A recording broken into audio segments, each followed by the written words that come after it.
Kesuksesan di dalam bisnis lebih sering datang kepada orang yang berani bertindak. Semoga yang nonton video ini dilancarkan rezekinya. Assalamualaikum warahmatullahi wabarakatuh. Selamat datang di DB Channel, Sobat DB. Pada kesempatan kali ini, saya ajak Sobat DB untuk melihat kondisi ekonomi kita saat ini. Sobat DB, rupiah kita sekarang ini telah berada pada angka 16.400 rupiah per dolar Amerika. Dan ini sungguh sangat mencemaskan. Sebab tidak tertutup kemungkinan kalau dolar kita tetap melemah. Sementara sejumlah pabrik beberapa waktu terakhir ini telah tutup, seperti pabrik bata telah tutup, sejumlah pabrik sepatu telah tutup, sejumlah pabrik tekstil telah tutup. Semua ini tentu saja telah menjadikan PHK semakin banyak bertumpuk. Kalau PHK makin banyak, maka pengangguran akan semakin bergunung.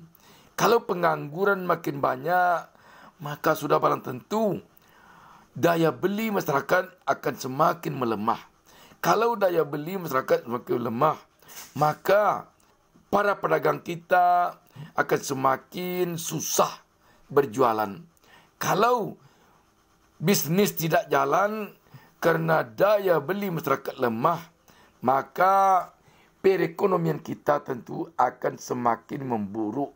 Dan yang paling kita takutkan, kondisi ini akan membuat krisis ekonomi akan muncul di negeri ini. Sobat DB, kita melihat baru saja Presiden Jokowi memanggil Gubernur BI dan sejumlah menteri yang terkait dengan ekonomi ke istana.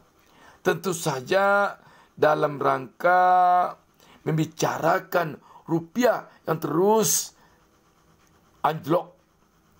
Namun sehabis pemanggilan Presiden terhadap Gubernur BI dan para menteri itu, tampaknya tidak banyak berdampak kepada menguatnya nilai rupiah.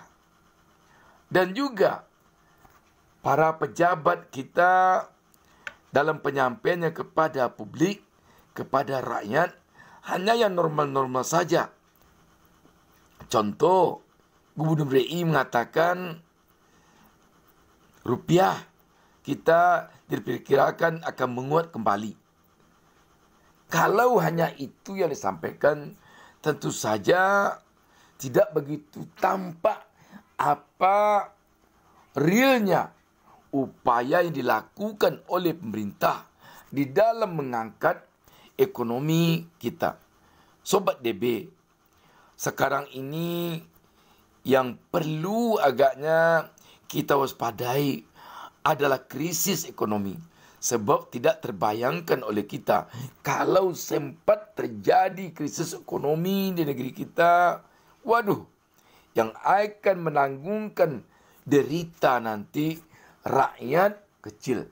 Karena rakyat kecil lah nanti yang tidak punya dolar. Rakyat kecil lah nanti yang tidak punya tabungan banyak. Sehingga rakyat kecil dulu yang lebih akan merasakan dampak dari krisis ekonomi.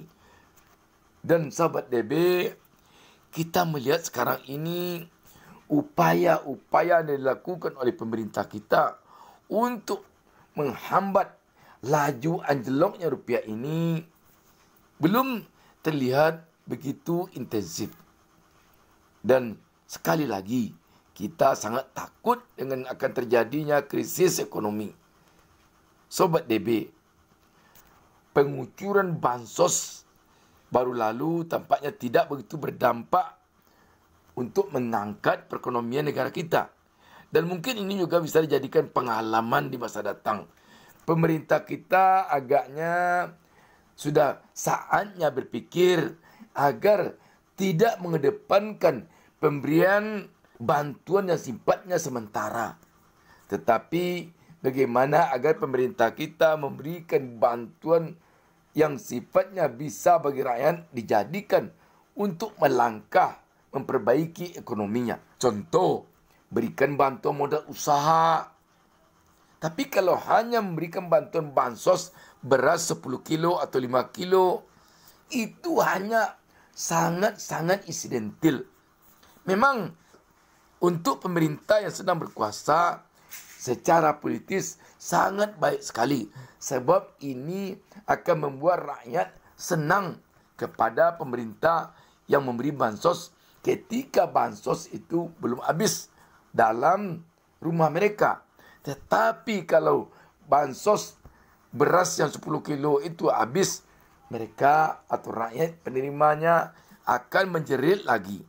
Dan Sobat DB, bisa jadi nanti publik akan mengatakan ketika akan pemilu, ketika akan pilpres, ketika akan pilkada, pemerintah sengaja mengucurkan bansos agar rakyat yang menerima bansos memilih siapa yang diinginkan oleh pemerintah. Demikian juga ketika akan melakukan survei kepuasan rakyat, pemerintah mengucurkan bansos. Sehingga begitu nanti survei dilakukan, semua rakyat mengatakan senang kepada pemerintah. Ini tidak elok agaknya untuk rakyat kita, untuk negara kita, untuk bangsa kita dalam jangka panjang. Karena itu kita tentu berharap agar pemerintah memberdayakan rakyat. Kalau pemerintah ingin memberdayakan rakyat, pemerintah harus memberikan pancing kepada rakyat. Jangan memberikan ikan. Kalau diberikan ikan kepada rakyat, maka nanti rakyat akan mengalami ketergantungan kepada pemberian pemerintah. Tak ubahnya nanti rakyat dengan pengemis yang selalu menampungkan tangan kepada pemerintah. Apabila pemerintah tidak memberi, rakyat hidupnya sengsara. Apakah pemerintah akan bisa terus memberi? Tentu tidak mungkin. Karena itu, pemerintah harusnya memberdayakan rakyat. Bagaimana rakyat bisa berpikir untuk jangka panjang dalam melanjutkan kehidupannya. Bagaimana rakyat bisa nanti berbisnis karena mungkin bantuan modal usaha yang diberikan oleh pemerintah, atau mungkin berbagai pelatihan tentang bisnis diberikan oleh pemerintah. Demikian juga pemerintah mungkin bisa memperbanyak pelatihan-pelatihan untuk penambah keterampilan rakyat, sehingga rakyat yang telah memiliki keterampilan dia bisa mencari pekerjaan. Dan yang perlu sekali, bagaimana agar pemerintah bisa menciptakan rakyat berdaya membangun bisnis, sehingga nanti rakyat tidak lagi semuanya sebagai pencari kerja, tetapi sebagai pembuka lapangan kerja. Sobat DB, kita berharap jangan sampai terjadi di Indonesia ini krisis ekonomi. Kalau terjadi, tidak dapat kita bayangkan. Dan jika krisis ekonomi berlanjut kepada krisis kepercayaan, tambah gawat lagi. Sobat DB, sebelum pemerintah memberdayakan kita, mari kita lakukan pemberdayaan terhadap diri kita masing-masing secara pribadi. Jangan kita mau tergantung kepada pemberian pemerintah. Jangan. Sebagai manusia, mari kita tanamkan rasa malu kepada diri kita untuk menerima bantuan dari pemerintah, untuk menerima bantuan dari siapapun. Dan mari kita bertekad agar kita bisa membantu sesama kita. Demikian Sobat DB. Wassalamualaikum warahmatullahi wabarakatuh.